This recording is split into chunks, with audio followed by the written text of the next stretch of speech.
Oke, assalamualaikum warahmatullahi wabarakatuh. Bismillahirrahmanirrahim. Selamat datang kembali di Jurnal Daras Buku. Kali ini edisi 5 April 2021. Ini baru pulang kerja, baru pulang kantor. Kita sambil menunggu waktu maghrib, kita akan membaca sebuah buku, melanjutkan pembacaan kita kemarin terhadap buku Dasar-Dasar Rekayasa Transportasi dari C. Jotin-Gisti dan B. Ken Lal yang menyinggung soal paradigma atau nilai di dalam sistem transportasi. Kali ini senada dengan hal itu berhubungan pula kita akan membahas satu buku yang lain yang juga memberikan satu kesan gitu ya bahwa sains transportasi atau keilmuan transportasi itu baik berupa teknik maupun manajemen tidaklah terlepas dari satu nilai-nilai, satu paradigma atau suatu perspektif atau satu pandangan hidup atau pandangan alam atau falsafah hidup tertentu yang melandasinya. Jadi dia bukanlah ilmu yang bebas nilai sebagaimana yang dipahami dalam kacamata yang positivistik. Buku ini namanya adalah Dasar-Dasar Teknik Transportasi yang ditulis oleh Ahmad Munawar. Kita lihat Ahmad Munawar ini Profesor Dr. Insinyur Ahmad Munawar, Master of Science gitu ya. Lahir di Yogyakarta dan menamatkan S1 di bidang teknik sipil Universitas Gadjah Mada pada 1979, kemudian menyelesaikan S2 di bidang transportasi di University of Bradford, Inggris pada 1985 dan doktor di bidang transportasi juga di Ruhr Universität Bochum di Bochum, Jerman pada tahun 1994 dan menjadi dosen beliaunya di Fakultas Teknik Universitas Gadjah Mada dengan mengajar mata kuliah salah satunya adalah manajemen lalu lintas di program S1 dan jurusan teknik sipil maupun magister sistem dan teknik transportasi UGM. Demikian dan juga aktif dalam berbagai macam proyek-proyek dan konsultan-konsultan terkait dengan transportasi dan lalu lintas. Nah, bagian yang juga menyinggung masalah transportasi dalam kaitannya dengan paradigma atau nilai-nilai atau satu perspektif yang value laden gitu ya, tidak bebas nilai, itu salah satunya disinggung dalam bab 2 begini yang berjudul Sistem Transportasi Nasional.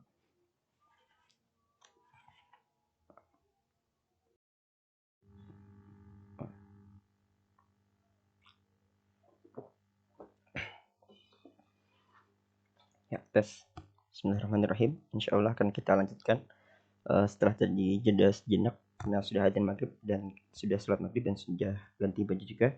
Kali ini kita akan melanjutkan lagi pembahasan soal buku Dasar-Dasar Teknik Transportasi yang ditulis oleh Ahmad Munawar.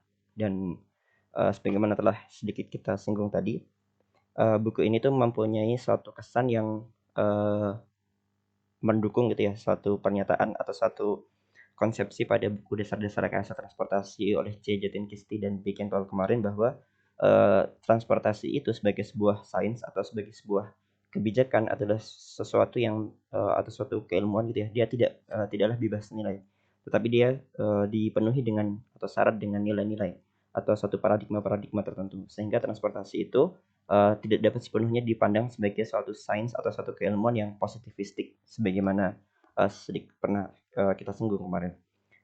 Bagian itu setidaknya dapat kita dapati kesannya pada bab 2 dari buku ini. Buku ini diterbitkan oleh Beta Offset Yogyakarta. Ini edisi cetakan ketiga ya, tahun 2020. Di bab 2 dimulai pada halaman 7 berjudul Sistranas, Sistem Transportasi Nasional. Ahmad Munawar yang adalah dosen UGM tadi, Profesor Dr. Insinyur Ahmad Munawar MSc, menyatakan dalam bab 2 itu sebagai berikut. Sistranas, Sistem Transportasi Nasional, didefinisikan sebagai suatu tatanan transportasi yang terorganisasi secara kesisteman, yang terdiri dari transportasi jalan, transportasi kereta api, transportasi sungai dan danau, transportasi penyeberangan, transportasi laut, transportasi udara, serta transportasi pipa yang masing-masing terdiri dari sarana dan prasarana, kecuali pipanya itu sendiri, yang saling berinteraksi membentuk suatu sistem pelayanan jasa transportasi yang efektif dan efisien, terpadu dan harmonis, berkembang secara dinamis.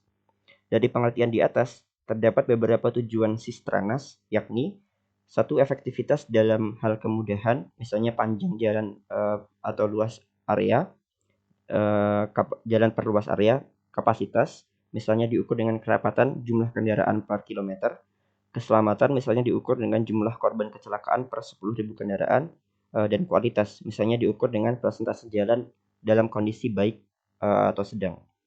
Lalu kemudian efisiensi dalam hal keterjangkauan, misalnya tarif per penumpang dibandingkan dengan penghasilan. Lalu beban publik, misalnya diukur dari biaya atau modal tahunan per penduduk.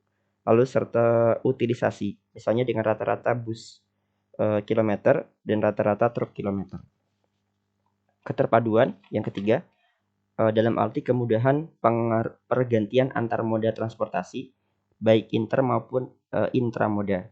Intermoda misalnya keterpaduan bus dengan bus, kereta api dengan kereta api, pesawat dengan pesawat. Antar moda misalnya keterpaduan antara bus dengan kereta api dan kereta api dengan pesawat. Sifat keterpaduan tersebut dapat meliputi keterpaduan fisik dan keterpaduan sistem. Keterpaduan dapat diwujudkan dalam hal bangunan fisik prasarana transportasi di suatu tempat. Misalnya stasiun kereta api, terminal bus, dan bandara di satu tempat. Keterpaduan sistem diwujudkan dalam satu kesatuan dalam satu pengelolaan, tidak perlu dalam satu bangunan. Sistem ini meliputi sistem jadwal perjalanan, pembelian tiket, serta jaringan pelayanan. Sebagai contoh, dalam satu tiket yang bisa digunakan, sebagai contohnya itu satu tiket yang bisa digunakan untuk berbagai jenis moda angkutan. Seperti Jaklingko gitu mungkin ya, atau bahkan dapat dipadukan dengan tiket berbagai kegiatan, misalnya tiket pertunjukan yang bisa digunakan untuk penggunaan angkutan umum. Sistem penjadwalan yang terpadu sangat penting untuk perpindahan moda. Kemudian sasaran dan fungsi Sistranas meliputi keselamatan, safety yang diwujudkan dalam rendahnya angka kecelakaan, aksesibilitas yang tinggi yang meliputi jaringan jalan untuk seluruh jalan, keterpaduan, kapasitas yang mencukupi, yang berarti ketersediaan yang mencukupi kebutuhan dan permintaan pengguna jasa, keteraturan jadwal, lancar dan cepat, yang berarti waktu tempuh singkat dengan tingkat keselamatan tinggi, kemudahan, ketepatan waktu, kenyamanan, efisien, keterjangkauan tarif, tertib, rendah polusi, serta aman.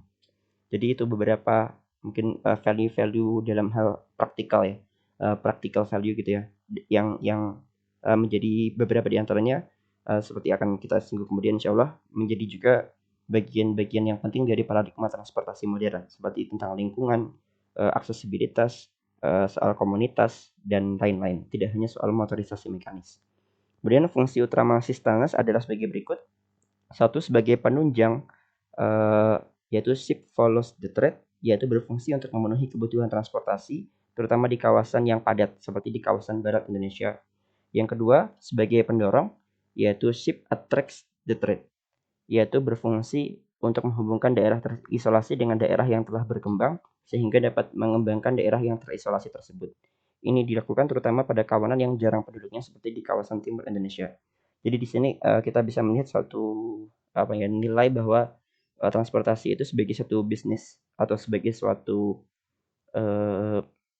suatu sistem yang bernilai ekonomi itu tidak sepenuhnya dipandang dalam kacamata yang berorientasi profit gitu ya. Seperti kita lihat juga kalau tidak salah itu pernah disampaikan oleh Refli Harun gitu ya dalam salah satu pembicaraannya bahwa suatu bisnis transportasi di antaranya itu adalah baik berupa BUMN gitu, baik berupa pembangunan infrastrukturnya maupun berupa organisasi modanya.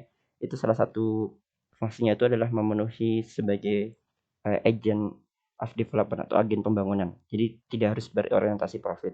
Dan di dalamnya ada penugasan daripada negara.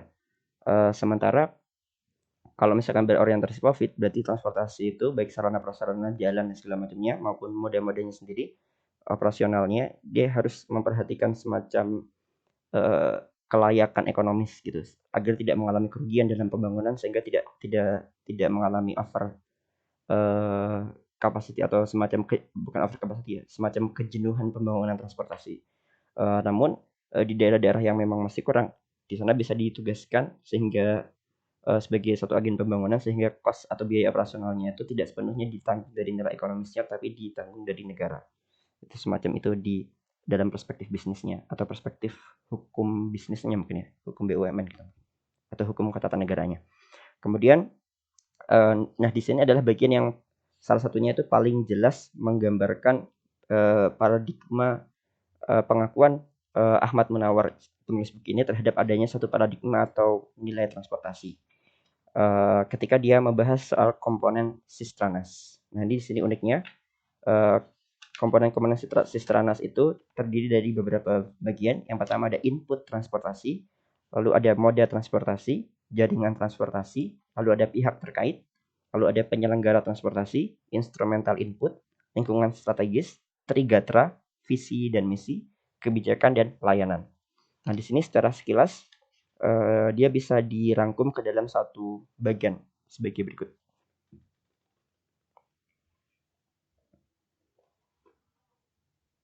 Mungkin nggak terlalu kelihatan ya bagiannya. Kita akan bahas secara cepat gitu ya. Pertama, input transportasi.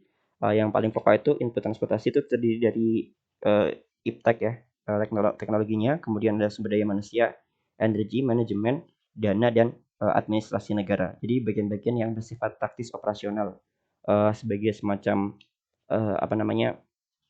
sebagai semacam input atau research yang dibutuhkan untuk menjalankan atau mengoperasionalkan transportasi tersebut. Lalu kemudian ada moda transportasi yang bersifat sebagai misalnya tuh sebagai armadanya. Di sana ada termasuk juga sarana prasarananya, ada jalan, ada kereta api, ada sungai dan danau, ada penyeberangan, laut, udara, dan pipa. Jadi di bagian-bagian yang masih bersifat operasional juga. Kemudian ada jaringan, termasuk di sana ada prasarana dan pelayanan. Kemudian ada penyelenggara, berarti ini masih bagian dari operasional juga, yaitu yang subjek operasionalnya yaitu UPT pemerintah, BUMN, BUMD, koperasi, dan perorangan. Kemudian ada regulator, visi dan misi.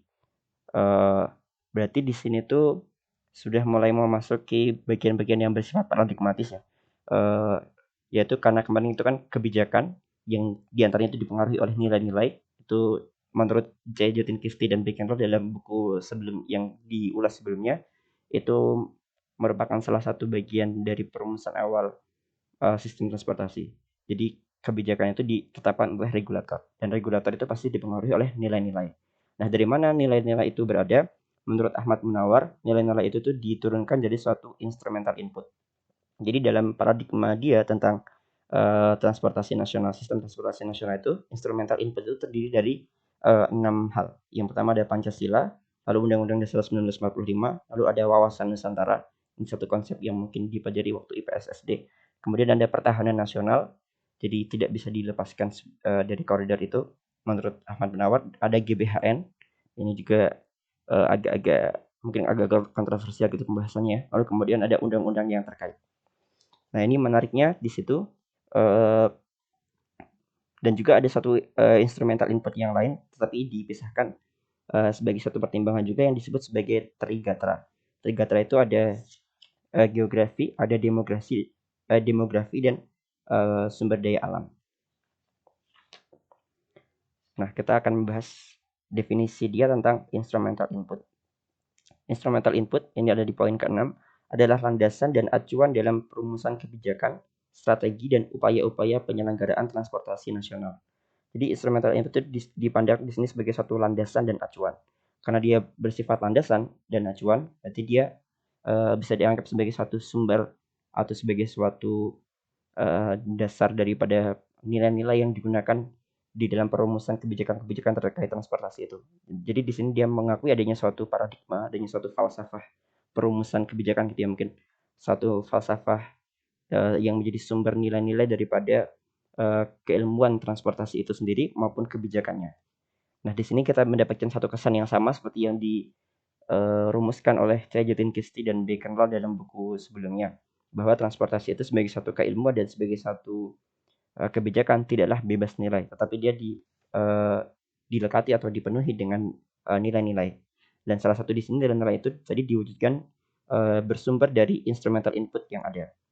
Nah, salah satu instrumental input itu selain tadi Pancasila, Undang-Undang Dasar, Wawasan Nusantara, Konsep Pertahanan Nasional, dan GBHN serta UU terkait, dia juga menyebutkan adanya suatu trigatra. Menurut Ahmad Munawar di halaman 12 ini, trigatra merupakan wujud aspek statis sebagai orientasi landasan operasional yang kuat yang dapat memberikan arahan dan manfaat optimal bagi peningkatan ketangguhan ketahanan nasional, dan perwujudan wawasan Nusantara dalam rangka pencapaian tujuan nasional. Jadi Trigatra terdiri atas gatra geografi yang dimaksudkan bahwa penyelenggaraan transportasi itu harus memperhatikan aspek geografis Indonesia. Lalu ada gatra sumber kekayaan alam atau sumber daya alam, yakni bahwa pemanfaatan sumber kekayaan alam diwujudkan secara efektif dan efisien untuk kemaslahatan masyarakat luas. Serta gatra demokrasi, yakni kekuatan dan potensi kependudukan yang harus dimanfaatkan secara optimal. Jadi salah satu instrumental input nilai itu disebutnya sebagai yang digunakan sebagai rujukan dalam perumusan itu disebut sebagai trigatra, yang terdiri dari gatra geografi, gatra sumber daya alam, dan gatra demografi, yang menjadi salah satu bagian daripada input yang dipertimbangkan oleh regulator visi dan misi. Jadi regulator itu atau penentu kebijakan transportasi itu menentukan visi, misi, dan kebijakan transportasi itu berdasarkan 6 instrumental input tadi, yaitu Pancasila, UUD 45, Wawasan Nusantara, TANAS, Pertahanan Nasional, GBHN, Garis Besar Haluan Negara, dan undang-undang terkait, serta ditambah dengan Trigatra yang terdiri dari gatra geografi, demografi, dan sumber daya alam. Yang keseluruhannya oleh si regulator atau pembuat kebijakan dirumuskan menjadi visi dan misi, lalu diturunkan lagi menjadi satu strategi kebijakan, strategi, dan satu poin-poin operasional dalam pelaksanaan transportasi itu.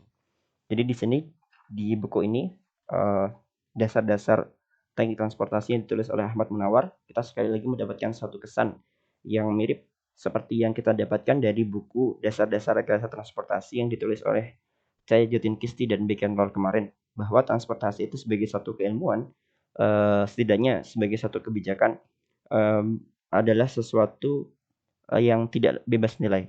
Di dalamnya ada input nilai, instrumental input nilai. Di sini disebut sebagai instrumental input. Sementara pada Cahyoudin Kisti kemarin dan Beckenbauer itu menyebutnya sebagai nilai-nilai saja, societal value dan cultural value. Kemarin itu dibagi menjadi dua itu. Sementara di sini disebut sebagai instrumental input dan trigatra, yang meskipun bahasanya seperti itu, secara maknawi kita bisa mendapatkan bahwa dia sama-sama merupakan semacam sumber atau falsafah yang menjadi sumber daripada nilai-nilai untuk merumuskan kebijakan itu. Jadi di sini sama-sama kita mendapatkan bahwa transportasi itu semacam keilmuan yang tidak terlepas, sekali lagi tidak terlepas atau tidak bebas nilai, sebagaimana yang ada di dalam pandangan keilmuan yang positivistik. Sehingga kita bisa menguatkan kesimpulan kita yang kita dapatkan dari buku sebelumnya ditambah dengan buku ini, bahwa transportasi itu sebagai suatu keilmuan maupun sebagai suatu kebijakan tidak dapat dipandang sebagai suatu hal yang positivistik. Karena kemarin itu kan positivisme yang menjadi paham dari yang merumuskan landasan ilmu yang positivistik itu memandang bahwa objek ilmu dan atau sumber, supaya dia bisa dilihat sebagai satu sumber kebenaran, haruslah bebas nilai, haruslah terpisah daripada subjeknya, haruslah bersifat positif, yang berarti ada secara empiris, dan selain ada secara empiris, dia juga harus bersifat netral dan dengan sendirinya bersifat objektif. Karena kalau positif dianggap bersifat objektif, yang artinya bebas nilai, bebas daripada pengaruh kacamata pandang gitu, alam pandang atau pandangan hidup daripada si subjek yang melakukan pengamatan terhadap objek ilmu itu. Nah, itu adalah satu pandangan yang mendominasi konsep sains dan teknologi di dunia saat ini, terutama yang bersumber dari peradaban barat modern. Dan konsep itu, sebagaimana kemarin kita bahas, diwujudkan atau dipopulerkan gitu ya oleh Auguste Comte terutama. Dan kita di sini sesuai dengan tujuan kita melakukan daras buku ini adalah mencari sebenarnya adakah suatu paradigma atau suatu falsafah nilai yang dirumuskan atau yang digunakan untuk merumuskan keilmuan atau sains transportasi modern itu. Dan kita akan melihat nanti seperti apa nilai-nilai itu, dan akan kita bandingkan insya Allah dengan semacam worldview atau suatu paradigma yang menjadi Weltanschauung atau falsafah hidup atau pandangan alam kita. Dan kita akan melanjutkan insya Allah dengan buku-buku lainnya. Tetap ikuti jurnal Daras Buku ini dan tetap membaca. Terima kasih.